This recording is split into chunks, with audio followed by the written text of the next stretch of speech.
don't block the path of inquiry. Don't lay down rules that make it impossible for people to ask important questions. Welcome to the Thought Stretchers podcast, where we hope to stretch your thinking about important issues in education through rich inquiry. My name is Drew Perkins, and I'm your host for these conversations for complexity and nuance. In this episode, I spoke with Tracey Swilley, who is the 2025 National Association of Secondary School Principals Principal of the Year. One of the reasons I wanted to talk with Tracey was under her leadership, Fairfield Central High School in Winnsboro, South Carolina, made great gains in both reading and math, and with a primarily racialized black population. The school has achieved the highest graduation rate in school history at 90%. And 81% of those graduates were accepted to 2- or 4-year higher education institutions in 2024. A lot of our conversations centered around those math and reading proficiency rates and how she did it, but we talked about several other things as well. One of the things that she definitely emphasized was the role of changing the culture before getting to the academic pieces, and that seems like a smart approach to turning around a school and improving the teaching and learning outcomes. As always, if you're interested in our professional learning and professional development, please go to our website, which is wegrowteachers.com. There you'll find all of our workshops and services, including our blog pieces and this podcast. And of course, you can always reach out to me at drew@thoughtstretchers.org with any comments, questions, or concerns. And now here's that conversation with Tracey. I am with Tracey Swilley, who is the 2025 NASSP National Principal of the Year. I was bemoaning the fact that she doesn't get a championship belt, but she did get a trophy. But with all of that said, I want to welcome you to the podcast. I'm going to talk about several things. Certainly one of those things is the work that you've done to raise proficiency rates on math and reading. Those are important things. But Tracey, welcome. I want to give you the opportunity to say hello and give the listeners a little bit of background on who you are before we get into our conversation. Good morning. I am Dr. Tracey Swilley, very proud principal here at Fairfield Central High School in Winnsboro, South Carolina. This is year 12 for me here. So I've had the opportunity to I started as a math teacher, assistant administrator, assistant principal for curriculum instruction, and now principal at Fairfield Central High School. Okay. If you don't mind, I'm curious, sometimes it's helpful to give a little bit of context, at least for me, is to talk a little bit about your educational experience, like K-12 experience and college and that kind of thing. What was that like for you? Well, I will say I had amazing educators throughout my experience, and I recognize that a lot of people can't say that. I truly cannot think of one bad teacher that I experienced. I had some that were better than others, but I really have had an educational experience that has been shaped from CD4 through my high school experience by wonderful educators, some of who I'm still in contact with now. I think initially my passion for education came when I was in high school, and I was working with the teacher cadet program in high school. So I was exposed to it then, but I still was kind of fighting the bug. I've always worked with children. I've always helped children, even in my church growing up, Sunday school class and things of that nature, babysat. But, I still fought it going through college. And it was in college I'll back up. In high school, I did take AP calculus.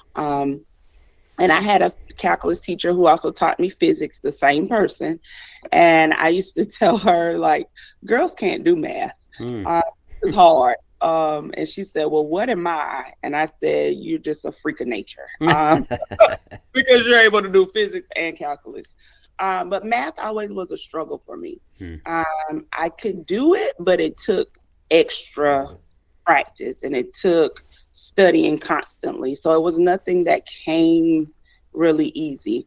But when I went to college, I will tell you, that's kind of the first time I ran into adversity and had someone tell me, and when I changed my major to math at the secondary level from engineering or biomedical studies, am I sure, based on my background, where I'm coming from, am I sure? And I didn't really understand what that was saying at the time.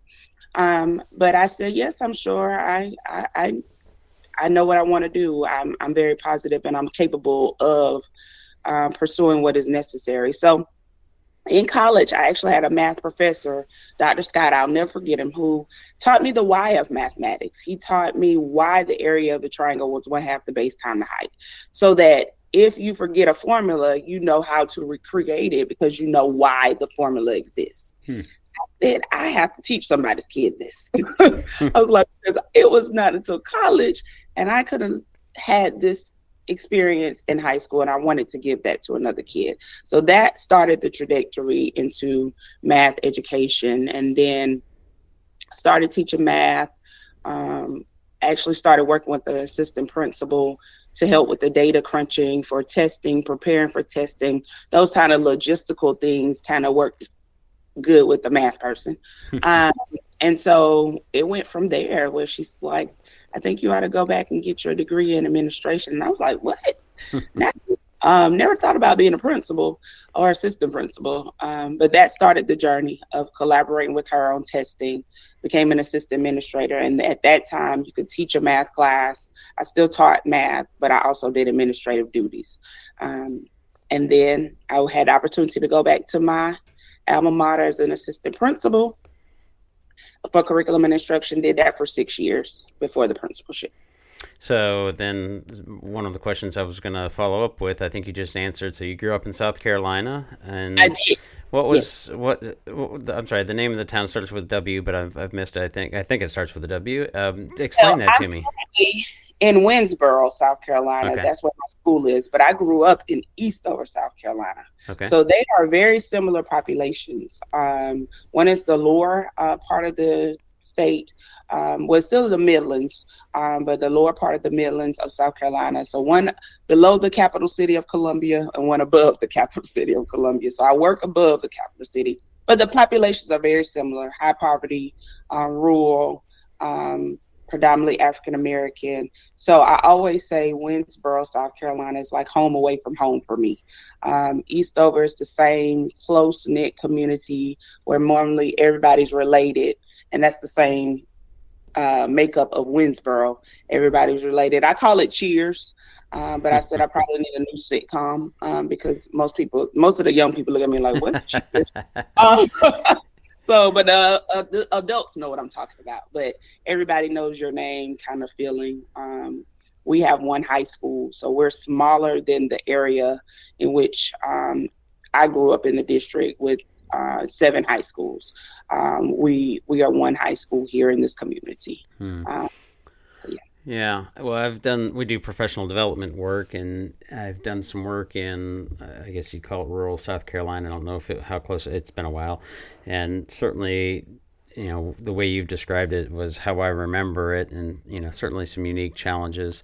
And some that I'm sure are common in other places, like in eastern Kentucky. I grew up in a little pig farming community in southwest Michigan, one stoplight and it blinked at night. And, I graduated with 89, certainly. Lots of those dynamics at play. What did you go out of state or stay in state? Where'd you get your undergrad and that work done? All my work has been thus far in South Carolina, except my doctorate. So I started at Columbia College, had the opportunity to not only get a wonderful education, but I played collegiate soccer. So I was on the inaugural team for Columbia College. And I just connected up through Facebook with my soccer coach and his family from college. And so I was like, very excited. But after that, I went to the University of South Carolina, Columbia. Go Gamecocks. Great win this past weekend. But I did my master's of educational leadership there.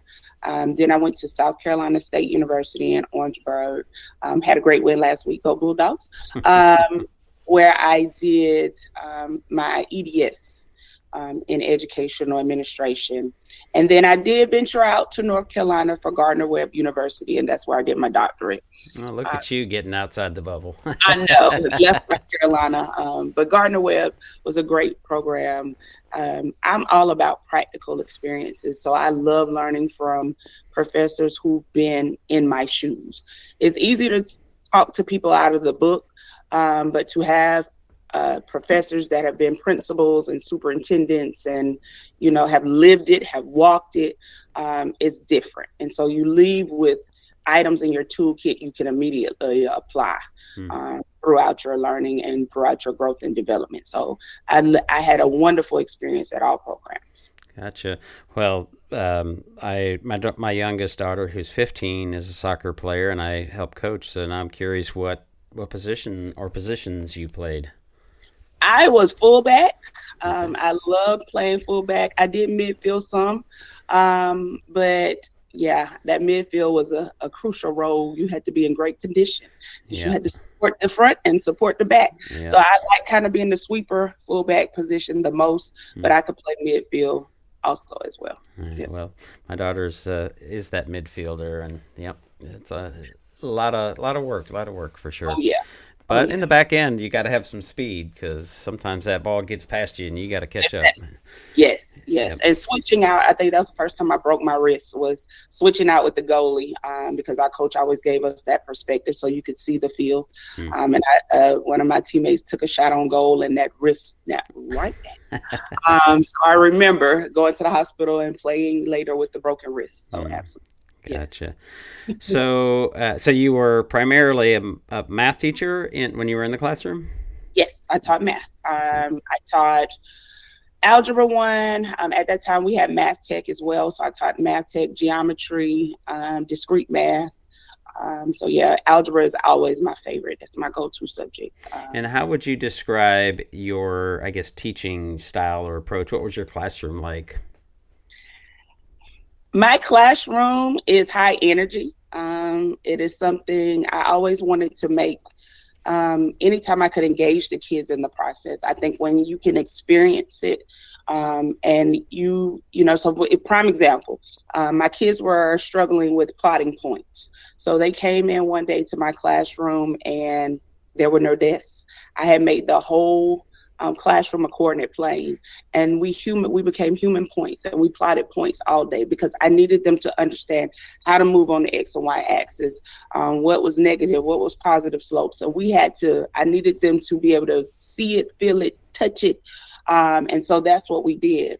And, I could see them even when we did our test, they kind of stood up in their desk and kind of walked which ways as they were doing their test, which was fine with me. So I wanted to make my classroom come alive any time I could engage my kids, put real world application, make that connection. That was my goal. I always wanted to break it down and provide multiple ways. I didn't want to stifle kids' imagination. So my whole thing was, if a kid say, well, I got a different way to do it, because I remember the teacher who tell me, no, it's this way. And that was not always the case. So I would challenge the kids, okay, if your way is mathematically consistent for all problems, you won't run into an error, then you can do it your way, but you have to show me your work. So that was my whole process of being able to not stifle their imagination, allow them to be creative. I'm not an arts person, but I love the arts. So anytime I could infuse my students' interest into the classroom, so I always did interest inventories to figure out ways that I could involve them and engage them based on what was personally relevant to them. I would do that. So if I had athletes in my class, I would pick word problems that would be related to whatever sport they played. Like I said, when I taught geometry, I had, grid drawing, because I had a lot of kids who loved to draw in the geometry, and it helped with teaching that particular concept. So anytime I could engage the kids, that was my all-time favorite. So my classroom was high energy. I did outside of the box. So this was, because I started teaching back in 2003. So this was kind of before the special seating and things that people are now using now with the balls and things that kids can sit on. But I had beanbag chairs. So you would walk in my room and they could be sitting in a beanbag chair doing work. They could be sitting on the floor. I would move the desk and put them on the floor and read them a storybook about a math concept. So whatever way I could use to, again, allow high schoolers to be kids, engage them in the content, and make math come alive was my goal in the classroom. Gotcha. Okay, well, your work as principal, and I imagine at least one of the reasons why you were selected as the reigning champion for 2025 Principal of the Year, is that according to NASSP, that you have raised the math proficiency and reading proficiency rates quite a bit. Looks like from 46 to 74%, 60 to 70% for reading. And I'm curious if you can talk a little bit more about that. And it says in the last 3 years, so I'm curious in like the arc of that progress, what that looks like now. Perhaps if it's I don't know when that 3 years, if it was end of last year, or what that would look like. But yeah, just kind of give us the snapshot, and then we can kind of talk hopefully about like how you did it and how they did it, because I'm sure you didn't do it by yourself. Absolutely. I would tell everyone education is definitely not a solo mission. But first and foremost, we had to create a culture. And so I tell people the last 3 years, we have seen a lot of growth, but it took time. So you have to trust the process to change the culture. You have to get a culture and climate where that is going to be conducive for learning to take place. So a lot of times, I've seen leaders jump in and try to focus straight on student achievement, but you don't have the environment right to have outstanding student achievement. In the high school level, though, we don't have a whole lot of time because you have 4 years to get them a high school diploma. And so we had to recognize and see what was going on with our rising ninth graders and what interventions we could do in ninth grade to, number one, close the gaps that existed, because we know they were there. So sometimes you're 3-4 reading levels behind. Well, if you're 3-4 reading levels behind, the odds that you're going to be able to comprehend or do anything is going to drop significantly. And so that became our focus. Okay, what can we utilize in order to still keep them on track to matriculate through high school, but also build up those reading skills without without changing the full intent of what the course is supposed to entail. We can't water it down per se. And so we were able to utilize in our reading the Read 180 software that is ran through our English 1 classroom. So my English 1s and my Algebra 1s, which are ninth grade classes, if they're not honor students, they all go through that spectrum where we work on building the reading skills, stamina, comprehension, fluency, all of that through the Read 180 content while teaching the English 1 curriculum. We do the same thing with the math. We use Algebra 1 as a seminar. We start building the foundational skills. We use things like Delta Math, Khan Academy, Progress Learning to work on those fundamental skills. And then our students are tested to see who's ready to progress to Algebra 1 and who's ready to still need foundations of algebra. So we can slow down the process or move them on should we need to. And I think the biggest part to all of that was the buy-in of my teachers. My teachers, number one, believing that our students could do, and then believing in what was necessary to help them overcome the gaps that existed, and then utilizing the software with fidelity, because nothing will work if we don't use it properly. And so getting them to buy in, shape it as their own, because you got to be your authentic self. So it's not like we use just a scripted program. We had to be able to tailor it based on the needs of our students, based on the learning environments. And then we try to do the embedded process of small group interventions in the classroom, because we recognize in our community, knowing our community, we needed to do what we could during the school day, because the odds that all kids could stay after school are not good. And then having the transportation to get home. And so those are the things we wanted to maximize the opportunities during the school day. And so that's kind of what we did. We shaped our 90-minute block. Our students have Algebra 1 or math class and English class all year long their freshman year. And we've been able to see significant gains from slowing it down and making certain we backfill any gaps that existed. Well, the teaching of reading, probably more so than math. Sorry, I know you're a math teacher. Seems like that's one of those things that is just I guess a gate to future success, right? If you can't read, if you're not literate, it's just an almost overwhelming challenge to be financially successful, economically successful, and probably some other things, right?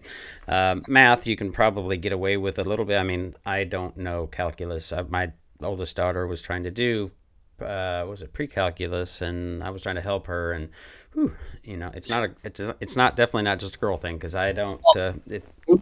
Yeah. But so I'm curious if to the extent that because it looks like Read 180 is based in at least some of the concepts of science of reading and phonics and things like that. But at high school level, they should, quote unquote, have a solid foundation in phonics. But maybe that's not the case. I'm curious, one, maybe where you saw your high school ninth graders, or going forward.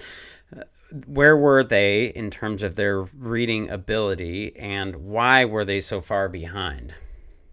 Well, I think the biggest thing for us was fluency. Like, they could read, but when you're reading and you hear them reading and they're just chunking words, like it's no flow to it. It's no, so you're really not comprehending. You're just focusing on words on the paper and not being able to synthesize that and put it together and get meaning from it. So our kids could read, but they were not fluent. And then when you talk about the layer of comprehension, that was even more of a struggle. So recognizing they could read probably on the 7th, 8th grade level with text, but comprehension wise, we're on a 6th grade level. That is a huge gap coming into 9th grade. And so being able to break down the material of 9th grade on a concept where they could read and understand it. So using their lexiles to be able to provide them with materials and books at their reading level where they were comfortable, so that they could be able to build their fluency and be able to build their comprehension, but also getting books in their hands. My kids love graphic novels. So my thing was, with my teachers, okay, some of these texts are just, good old fashioned good novels that you want kids to read. But if they're not reading it, we're not making any gains here. And so we had to go and get some of the books and survey our kids and see which books they were interested in. And we started to infuse that into like our summer reading program. I needed to get the kids reading. That was the biggest thing. And so getting them reading, making them fall in love with reading, and then even the books that we offer them in the classroom, changing what was offered in my library to be Sports Illustrated or Kids Magazine or whatever they were interested in, so that I could just get them reading. That was the biggest thing for us. So yes, we didn't go all the way back to phonics because at the high school level, we have to figure out ways to teach kids how to overcome it at this point. We have to backfill and fill in gaps, but okay, how can we give you some type of, so like in math, we can give you a calculator. I mean, if you don't know your multiplication facts, by the time you're in high school, we don't have time to teach that. We're going to give you a calculator because every assessment here going out, you can use a calculator. And so teaching them how to use it. So giving them, but that's not as easy in reading. We have to just be able to get them reading. That was our focus, on getting them reading, but also having our teachers read to them so that they could hear fluency and they could then make that connection. I think it's, when you hear good reading and then you comprehend it and ask questions, that works to improve your reading. So like it tells you when you're pregnant with your baby, start reading then at birth, because the kids are now coming in the womb and can hear fluency from birth on. And so that's been a part of what we do.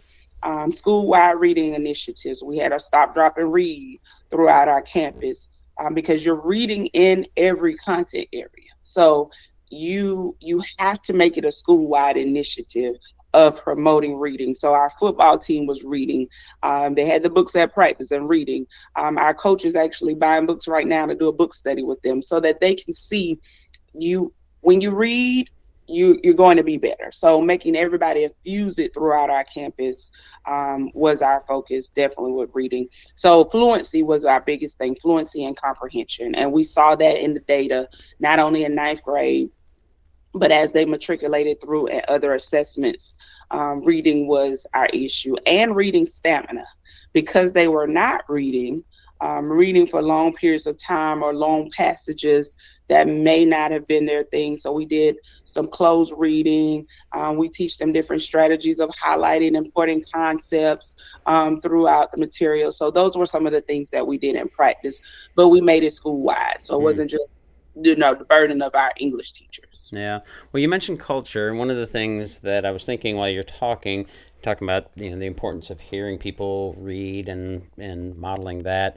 I'm wondering two questions which I think are related to culture. One, which is, I'm wondering the literacy levels of your students' parents. Is that something that is a challenge for them, because they may not, if obviously their parents aren't good readers or maybe illiterate, they're not going to be reading and modeling that. But then also sort of the cultural piece of, it's not cool to read, it's not cool to be smart, any of those kinds of things. I'm sure you've heard it too, and if I'm understanding correctly, the majority of your students are African American, so this may not be a relevant dynamic, but it's like it's you're acting white if you're a reader, or those kinds of things. So I'm curious about those two sort of cultural pieces. And yes, so I recognize that I have a lot of first generation college goers here.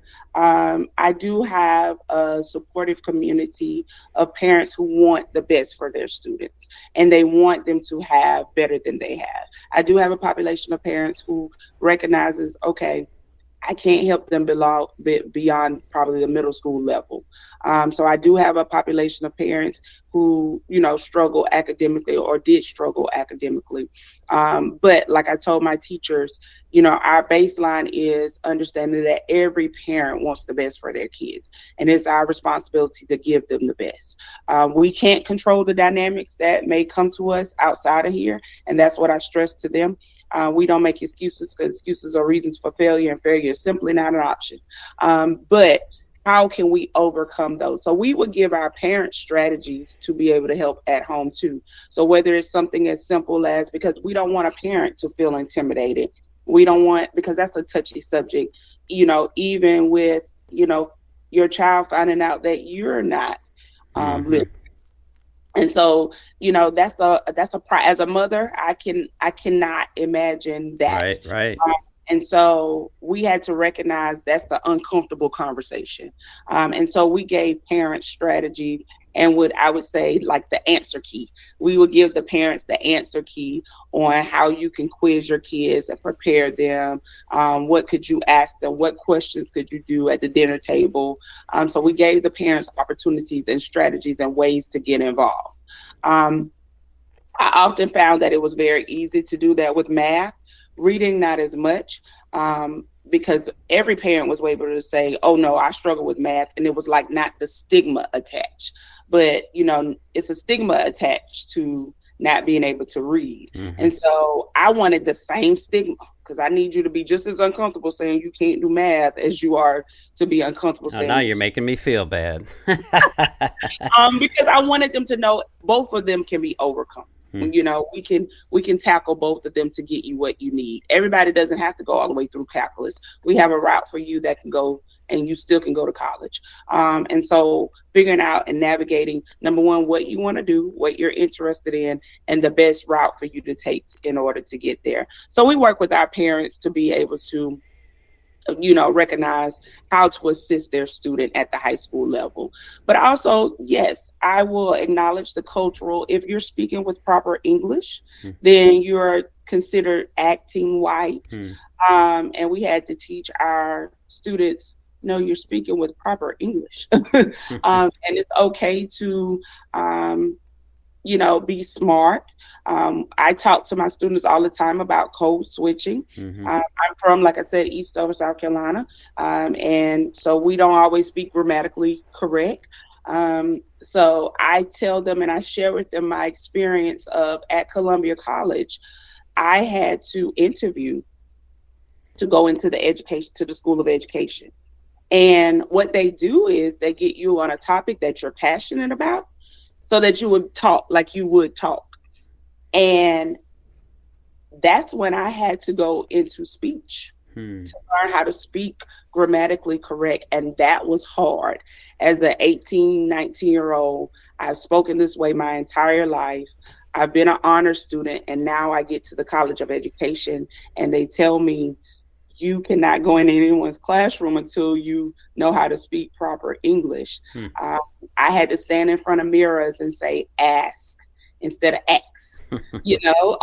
Those were things that I just grew up. It was nothing for me to say ain't never got none.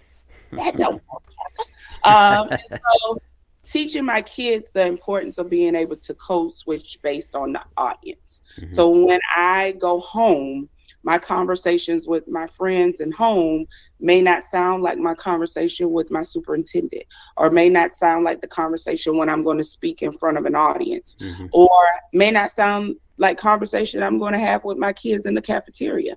But I talk to them about code switching. So how you talk to your friends is not how you should stand in front of people and do a presentation. It's not how you may speak at church.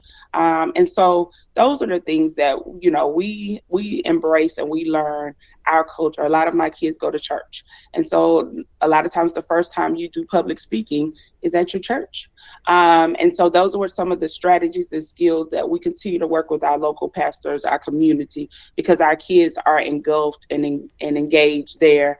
And we send information to our churches and schools as well. So recognizing the cultural barriers that exist, but also shaping that to help our students know, it's okay. It's okay to embrace all of who you are, but it's also okay to be grammatically correct and have an education and be able to go off and come back and uplift and make your community better. Yeah. Well, it's interesting. I agree with you wholeheartedly. I mean, I code switch and you code switch. We all sort of code switch, or at least I assume all of us do. Maybe there's some that don't, but I talk differently with my golf buddies or, my kids, or when I'm coaching, sometimes, you're working with kids and you talk a little bit differently than I might certainly hear. And it's a weird sort of tacit, I guess, approval or something to sort of say, well, talking that way is grammatically correct, doesn't belong to us because of our skin color. That's a very odd sort of leap to make, but certainly some do that. It's very odd. I'm sort of pulling on that thread a little bit more, if you will. I'm curious about your teaching force, what sort of ethnically that looks like, and how you think about some of these things, whether it's culturally responsive teaching or DEI or whatever. There's all kinds of labels to kind of think about that, especially in a school that is, I think, which is 88% or something, almost all African American, it sounds like. We have a very diverse population of staff here. I think representation matters. So I want all of my students, even if they're a small population, to be able to see someone who looks like them. I think that's very important. And so one of the things I am, blessed to have is I have not only all races, but I have all ethnicities, all religious backgrounds. We have teachers here, international teachers here, who share their cultures with our students. Just last week, I have teachers on my campus who are of the Hindu faith. And when we were celebrating Halloween, they are celebrating Diwali. And so being able to educate my students on other cultures that are different from their own is something that we embrace here, because what I have to do is let them know we're not preparing you just for Winsboro, South Carolina, or not even South Carolina. We're preparing you to go out into the world. And to be a global citizen, you need to be able to embrace cultures and things different from, and people who are different from your own upbringing, because that can be shocking to kids. When you leave home and you like, everybody was not raised like me, or everybody doesn't do the same thing like me. So we try to show them different experiences and cultural awareness so that we can let them know how to hear the different cultures of others, respect them. That doesn't mean that has to become your belief, but you can respect them, you can embrace them, you can collaborate, you can work together, and then you can move forward and make our world a better place. I said, how boring would the world be if everybody was just like you? It would be very boring. And so we try to give them as much exposure as possible. And then we do. So even with the other cultures on our campus, especially my international teachers, when they transition here, we do have to do that culturally responsive teaching training. We do have to make certain they understand, because in their countries, students want to always go to school, where we may have students here who don't want to be here. They are here because they have to legally.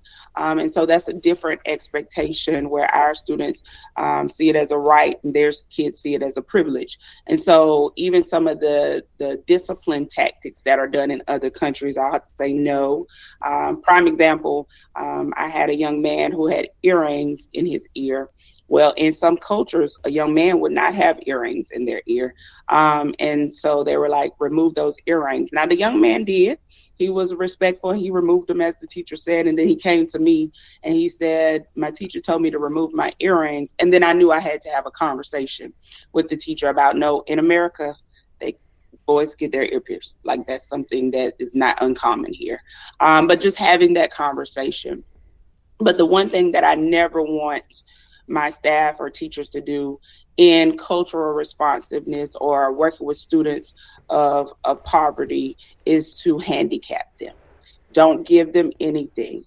Give them the resources, support, assistance necessary to achieve, but don't handicap them or say, oh, poor thing. Like, no, we have to be equipped and they have to be prepared so that they are ready to compete in this global society. And so, yes, we are responsive to their needs and we take care of the whole child, but we also teach them life is not fair. Life is hard. We're going to teach you how to handle hard better. That is the goal here before you leave Fairfield Central. Yeah, that's one thing that I work with my daughters quite a bit on, and I think I'd believe in as well. It's like the phrase I use is you can do hard things, and Absolutely. That sort of empowerment versus, some might say a victimhood sort of, that embracing that kind of thing, recognizing that there are some certain challenges and things that are, but that's true of all of us to some varying degree. I want to lean back into some of the things you mentioned earlier, talking about comprehension. I'm curious, as you talk about instruction and what you expect from your teachers and maybe even professional development and how you think about that, the role of knowledge and how that relates to comprehension. Natalie Wexler's work, I'm a big fan of her work. I don't know if you're familiar with that, but the knowledge gap and really making the case for making sure that students have significant knowledge. And I'm curious how you think about that, and especially maybe with a little bit of another lens here. I talk a lot about sort of the what I see as a false binary between sort of the science of learning kinds of things of direct or explicit instruction, which is almost exclusively focused on knowledge building, and we do a lot of professional development on inquiry and project-based learning and differentiated instruction, but also include direct or explicit instruction in that because we think it's important. That's why I say it's a false binary. But I'm curious how you think about sort of the role of knowledge and instructional approaches and building those skills in your teachers to the extent that they may need them as they come out of teachers college or wherever however they're finding their way to you. Yes, I think it's you have to have a balance. I think with everything it's the balance. But I also want us to start with the standard. So we have to start with our standards and unpack them of what is this particular standard saying that our students need to leave with before leaving my class and moving on to the next course. So a big part for me, and I loved it in working with solution trees work and professional learning communities, are what is need to know information and what is nice to know information. So that's my expectation as a principal when I'm working with my staff. Let's go through these standards, and we do it for every subject, every content area. What is need to know information, like what is going to impede our students from being able to move forward successfully in the course that follows you, and what is nice to know information. Like if I get an opportunity to share this with you, then I'm going to share it with you. Another thing that I'm real big on is the gradual release model. Like I tell my teachers, you have your degree. I need to make certain that my students are able to understand the material and they get what they need. So we have to be able to move from teacher to facilitator.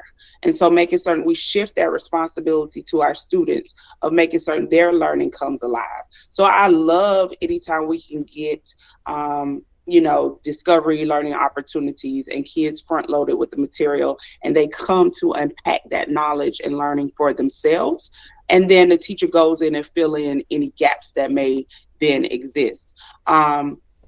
I love for the opportunity, like you said, inquiry-based, great questionings. I work with my teachers on pre-planning their questions, because a lot of times if you don't pre-plan your questions will always be at the recall level, and you're never going to get to those higher levels of thinking and critical thinking skills that our students need to be able to do to solve complex problems. And so pre-planning your questions based on where our students have struggled with in the past will help you kind of make certain you have those depth of knowledge questions to be able to gain and garner that the students understand the real material. Now, I'm going to tell you, I'm kind of radical, and I wish I could switch to none of the fluff per se. So the homework grades, the classwork grades, I really wish I could have standards-based grading where it is specifically, do the kids know this particular content? Have they mastered this particular content? I think in a perfect world, that's what I would go for, because as we're training them to go on to college, there's still some college professors that do a midterm and a final. Mm-hmm. And that's it. You don't have that fluff. Do you know the material or do you not know the material? And so I really think a combination of, effectively using the 90-minute block, keeping the kids engaged, direct instruction, but gradual release model combined with ways to get students engaged in the learning process and really understanding what is need to know information and nice to know information are my factors in working with my teachers. Yeah. Well, I'm reminded of, I don't know if you had a chance to read the last book that Richard DeFore, speaking of solution tree, PLCs and that kind of thing. Richard DeFore wrote a really great book I always recommend called In Praise of American Educators. And one of the things that he mentions, which I think is getting at what you're alluding to, that, the different kinds of things that we want students to walk away with and prioritization of that. And he talked about the, viable, getting it wrong, maybe you remember it, but guaranteed viable curriculum or something like that. And, making note that teachers have to really actually do some prioritization of things that are really important and actually elect not to teach some things because, of course, there's only so much time. That's that breadth versus depth kind of argument. But definitely, that resonates, I think, with me as well. Now, you mentioned discovery learning and then followed it with front loading. I'd like to get you to talk a little bit more about that, if you don't mind, because one thing that if anybody who's listening to my podcast will hear me, if they see me on Twitter, I'm always arguing, quote unquote, with folks who are science of learning, and what I think is conflating discovery learning with inquiry learning. And to me, discovery learning is a form of inquiry learning, but there are lots of ways to engage in inquiry. I agree with you. Like, I want teachers to have the intentional, we talk about intentional inquiry, and then the intuitive inquiry, knowing that cognitive path we want students to travel on, what questions we want them to surface, how do we pull them from them, that thinking and those questions from them with intentional pieces. And sometimes that is, what are the questions I want to get out today? What do I want to really wrestle with? In project-based learning, it'd be need to know questions and that kind of thing. But then the intuitive piece, which is sort of that artistry of knowing when to sort of push and pull, when to be the guide on the side, when to be the sage on the stage, and sort of flowing back and forth between that. But people will say, oh, she said discovery learning, and some of their heads might be exploding. So I'm kind of give you an opportunity to kind of talk a little bit more about that, if you would. Well, I think, the opportunity where kids start to unpack meaning for themselves is what I'm meaning about Okay. discovery learning. So, for example, I was in a social studies classroom, modern world history, and they were talking about Africa and the empires and the scramble. They kind of did a building of your own country, so to speak. And it was talking about the time period and how Africa was falling behind in the process because of other advancements that were happening in other countries that were not in Africa. And so at that time, the kids were split in groups, and the teacher had strategically placed them in groups based on their ability. And, he had his group that, maybe wouldn't normally experience success. They had the least amount of tasks, so they would be able to be successful first and experience that success in the class versus another group who were like the top of the class. They had like 15 steps before they would be able to take over properties, whereas the other group had about 4 steps. So they had to create a flag and, create their mission, and then they could start seizing properties that were in the classroom. And so it was a great activity because students were able to say it wasn't because of the abilities or because they couldn't do, but I had more tasks to complete than the other group before they could start seizing properties. And so it was able for the teacher to let them see, wait a minute, it was because of the advancements and other things that they had, not that they were incapable, but it was they had other obstacles they had to overcome before they were able to start seizing properties. So I thought it was a great way for the teacher to allow students to collect that meaning for themselves than just standing there and letting it come out in a lecture. Whereas now I can remember actually experiencing this and wondering, how is my group behind everybody else before they could start seizing properties? Well, y'all didn't have to do all this. Well, I had to do all these steps. And so that was a great way for students to be able to unpack that for themselves versus someone just telling you that they experienced it that. So when I talked about discovery learning, giving students that ability to experience and uncover meaning for themselves. And when you do that, you're more apt to learn it. Because you're engaged now in the process of developing that learning. So when you can infuse that into the classroom, that's always big for kids. Yeah, that experiential piece, and when they make meaning, sometimes I argue that it's not as necessarily efficient, but it does sort of, I think, pay off. The yields are often greater at the back end if you're doing it well, which means, of course, that you need to do it well. When they talk about discovery learning, often what they're saying is, in the sort of science and learning community, is often, giving students this challenge and just letting them go see if they can figure it out on their own, which wouldn't be what I'm hearing from you talk about. I mean, certainly, if in many ways, quite the opposite. So, I believe you have to shape it. You have to shape it and mold it. But they still are able to kind of get those aha moments. Mm-hmm. That's the part you want them to get. Wait a minute, wait. And then you can remember an aha moment. Everybody knows it. Even when you experience it as an adult, you're like, that's why, and it's like if finally the light bulb goes off. Yeah. And so giving the kids the opportunity to have those aha moments, but recognizing that's not always, possible. Sometimes you have to just do the direct instruction. Right. But, I always think, just like we're talking, anytime you can make your content become a conversation, then kids are more apt to be able to remember and process and then, retain. That's a big part of retention. Huge at this level as well. Yeah, yeah. Well, one question that I would like to ask, because you are the reigning champion for 2025, or coming. Well, it's not 2025 yet, so jumping into it. What kind of advice do you give? Because I'm sure you get asked this. New principals, somebody who's new in an admin role. What are some of the things that you have learned over the years and sort of change your mind about, or sort of lessons learned, and might pass along as advice to those folks who are maybe new but maybe not? I will always say my go-to statement is going to be, number one, education is never a solo mission. Okay. It takes a village. Number two, making certain that you focus on your culture and climate. The norms. What are the norms on your campus? What does it feel like on your campus? I think, especially at the high school level, we struggle with a lot of times. How do we get kids re-engaged into the learning process? Making school a place where kids want to be. How do we get that kindergarten excitement out of a ninth grader? And so making certain that you have the right culture and climate for learning to take place. And so you have to take the time. Trust the process. That's what I say. Mm-hmm. Trust the process. Take the time to explicitly teach, as we talked about explicit direct instruction.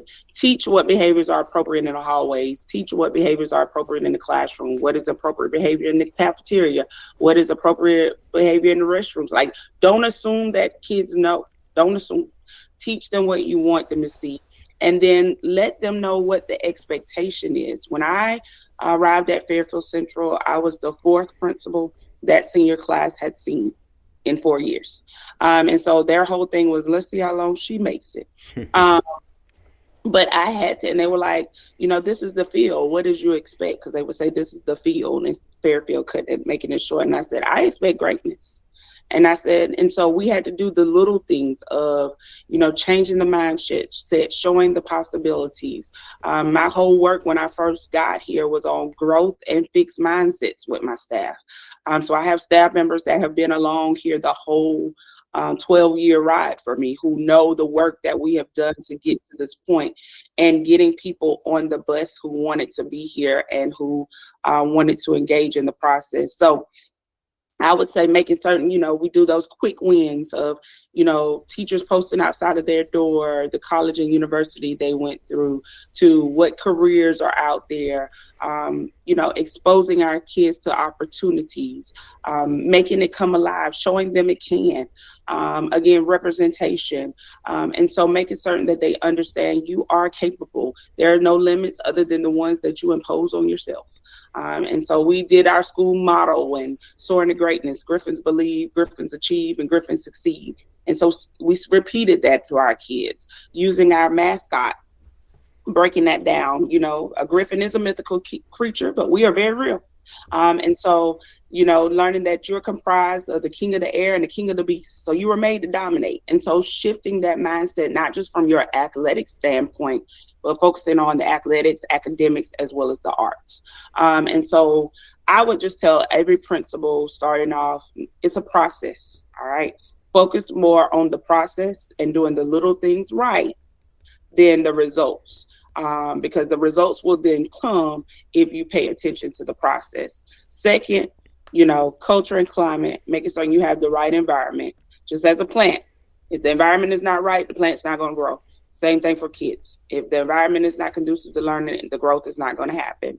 And then making certain you collaborate as often as possible. Pick the brains of other schools that have gotten it right.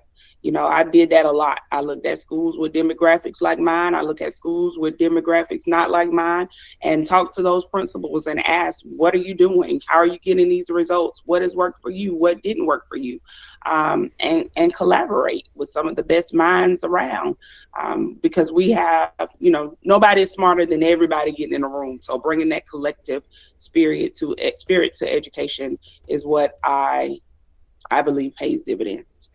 A couple other questions, if you'll indulge me. One, which is around school choice and to the effect, I don't know what the school choice landscape looks like in South Carolina, and I'm curious how that might affect your work. I mean, one of the things you've mentioned is sort of trusting the process, which takes some time, and I mentioned that I'm a school choice advocate, but I also had some questions about the school choice movement. And one of those questions and concerns and critiques is the sort of disrupting effect or the difficulty that one might have in a public school like yourself as a principal, trying to sort of shift that culture, which does take some time, with those outside pressures of school choice and competition, and maybe schools leaving and maybe funding leaving, and how that might make it more difficult for somebody like yourself to be able to do that? Well, I have to believe in I have the best that is to offer your student at Fairfield Central High School. I believe in that. I share that. So much so, as a mother, I brought my own children with me. And so I trusted the process that was happening in the whole county. So that my daughter, when I started as the principal here, she was 3 years old, and she's currently a ninth grader now at my school. My son was older. He was in the third grade when I moved him here, and they matriculated through the system, and I was able to shake their hand and give them their high school diploma. So I am definitely a proponent of parents having choice and options to do what they feel is necessary for their student. However, as a principal and a strong supporter of public education, I recognize no matter how many other options we provide for students, majority of the kids in this nation is going to be served in public education. So we have to get that right. And so how do we get that right? We have to take a strong stance on protecting the educational environment. My kids know when they walk in the door, they're going to be safe. They're going to have an environment that is not going to, there's not going to be tolerance for anybody preventing them from learning. And also, we're going to have a good time. We can have fun at school and still handle the work that we need to have done. I think too, that I recognize the factors, but just as I tell kids, we're going to handle hard better. I don't make any excuses for the ability to serve the students that we have here at Fairfield Central High School. We plunge in, we use our data, we look at the data, we make the necessary adjustments, and we drive hard again to go down another road and avenue. So I will always say I'm going to be an advocate for public education, but I always think too, I believe in what we have going here at Fairfield Central, and I think that we can stand the test of any other choice options that are out there, because I tell people, come see. I'm going to invite you to come see during the school day when kids are here. I'm not going to wait till the campus is clear. I'm going to tell you to come see what is truly happening in our building during the school day. I also will say, we don't have the autonomy to deny entry. So we have to serve everybody. Mm-hmm. And that is the difference of, if you can make gains with a streamlined population, that's easy. But if you're servicing everybody and you're making gains, I think that's a little different. And so being able to showcase and celebrate the fact that we're going to work with your student wherever they are, and we're going to give them options to leave us and be successful. And we're going to overcome whatever we can, and getting that buy-in and letting people see that it's happened. So we just earned the highest report card that we've had in school history with a good rating here in South Carolina. And so now that's not it. We're not resting on our laurels. I said, guess what, y'all? We 7 points from the next level, which is excellent. Let's go. All right. Now you see that we got here. Let's go. There are no limits. And so pushing that through consistently, letting that be our message is my expectation. And so I don't really focus on all of the options, because as a parent, I believe all parents should have the opportunity to do what is necessary for their students and make that choice. But I also recognize that I also have a responsibility as a parent and a principal to make certain that for my kids who don't have that option because they won't have transportation to go other places, they can't afford to pay a private school tuition, how do I make sure they get the best opportunities here? That is my responsibility. And so that's how we just have overcome that in South Carolina. Okay, so I think last question. I don't want to make any promises, but you mentioned about building a culture, and as a principal, my mom was a principal. She tried to get me to be one. I was like, "You're out of your ever-loving mind. This is a job that I'm not built for." But as a teacher, when I left the classroom, I was pretty frustrated and kind of burned out, and part of that was I didn't feel like the school culture was intellectually nourishing, and there wasn't the collegiality, those kinds of things that I think are really important. we see, I'm curious if you're seeing this, but certainly lots of external pressures being put on teachers, culture war kinds of things. I don't know how much you pay attention to it, hopefully less than I do, but all of these kinds of things that have made it harder, I think, to be a teacher. My oldest daughter, who's a senior in high school, wants to be an elementary teacher, and while I think that's a really interesting and good idea, it's also some concerns because, as you well know, it can often not be the most financially lucrative, and it also can be a really, really challenging. But to be fair, it can also be really, really rewarding. Part of that is building that culture. What are some of those things that you value and prize and really want to make sure or have sort of built upon and try to use as foundational pieces to build that culture to, get not only attract good teachers, but to keep them? What are some of those sort of norms and practices? I mean, I remember a principal giving out dilly bars from Dairy Queen, which was nice, but that's not it. It's got to be more than that. The big thing is, number one, as a principal, I have to recognize it's a teacher shortage. It's almost a shortage in every profession. And so if you're here, you want to be here, okay?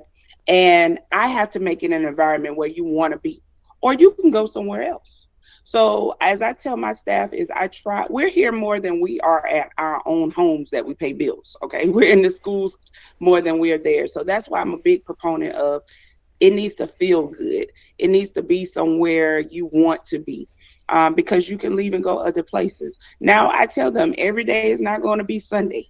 Sunday is normally that good day of rest and, smiley things and all things happy. Every day is not going to be that. You're going to have hard days, but tell me a job that you don't have a hard day. But the rewards are so invaluable. And I think at the high school level, we see payback on our rewards a little quicker than elementary and middle, because, normally 4 years from now, we're getting invites to college graduations, or, we're getting invites to weddings and baby showers and all of these things where the kids are like, thank you for changing this path for me, or thank you for providing this opportunity. So we see it a little bit quicker. But also, I used to be of a mindset, now I'm gonna be honest, your paycheck is your morale. I don't want to hear about this morale booster. Like, you need to pump your own self up to get to work and do your job. But I had to shift that thinking of it is also my responsibility to provide you an environment. So I'm responsible for the culture and climate of the school. And like I challenge my teachers, you are responsible for the culture and climate in your rooms. I give you that autonomy. You have to shape that environment, because if I have to shape it, then what happens when I leave? Okay. So I make certain that I support them. I'm not going to allow a student to impede your ability to deliver instruction. No, we're not going to do that. And so knowing that I have their backs, and now I tell them, don't put me in a situation that I can't support you because you were wrong. We're going to have to deal with that, but I'm going to have your back. We're not going to allow a kid to stop you from being able to do what you came here to do. And that is provide quality education. And I think that's the biggest factor. We got into education. What is your why? So remembering that why. I wanted to make an impact. I want to make kids learn. What is your why? I want you to be able to walk in your why every day and walk in your purpose. And then let me control whatever factors I can control to make your why there for you each and every day. And so recognizing, number one, that my teachers can go other places. And number two, that I have a responsibility to make them want to be there. Now we're going to do the celebration. We're going to have like one of the days I did a couple weeks ago, out of the blue, we celebrate you. And we have all little blue items and little trinkets and little treats and things of that nature, because you have to take the time to say thank you. All right. Taking the time to say, I appreciate you, or recognizing, your dad just had surgery. How's your dad doing? Taking that moment to realize they're human as well. And so like I tell my staff, faith, whoever you believe in, family, and then Fairfield in that order. When it goes out of that order, then you can't do your job. So if something's going on in your family, something going on with you, health-wise, mental-wise, all of that, you can't come here and be your best self. And so I want to make certain that, your faith, your family are taken care of. Then you can come here and pour into our students. And I'm going to make certain that you have an environment that is conducive to you being able to do that. So I think removing and making certain that you can remove anything that prevents educators from living and walking in their purpose and their why. Now, don't promise them a utopia because we're still dealing with kids and we're dealing with, but, even shaping the consistency of rules and expectations from one class to another makes your job better, and I was like, so don't be that teacher that makes your colleague have to work harder.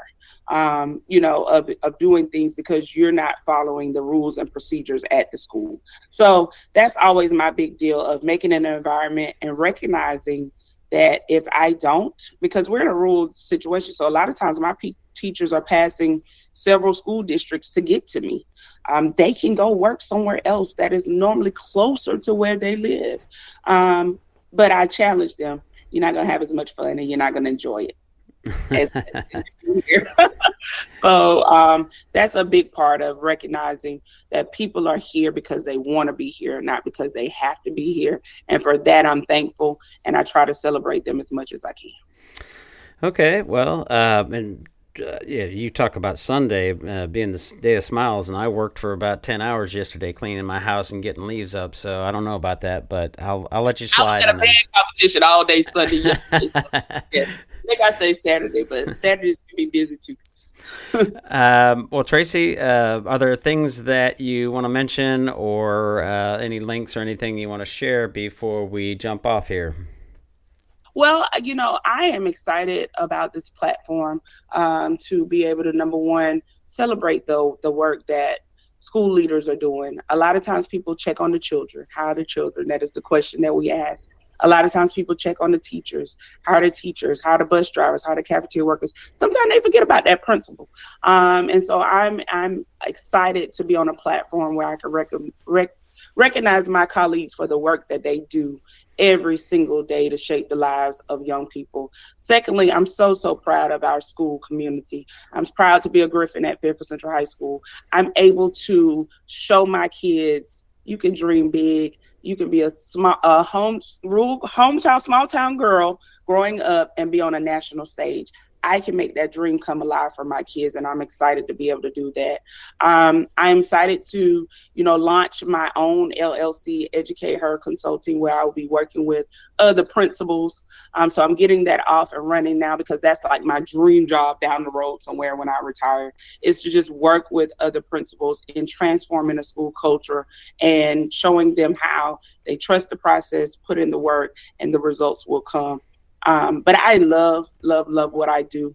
I'm going to be an advocate strongly for protecting public education because, again, I believe in options for parents, but I also believe in making certain that our public education systems are prepared to educate our next generation of leaders, because at some point, all of us are going to want to retire.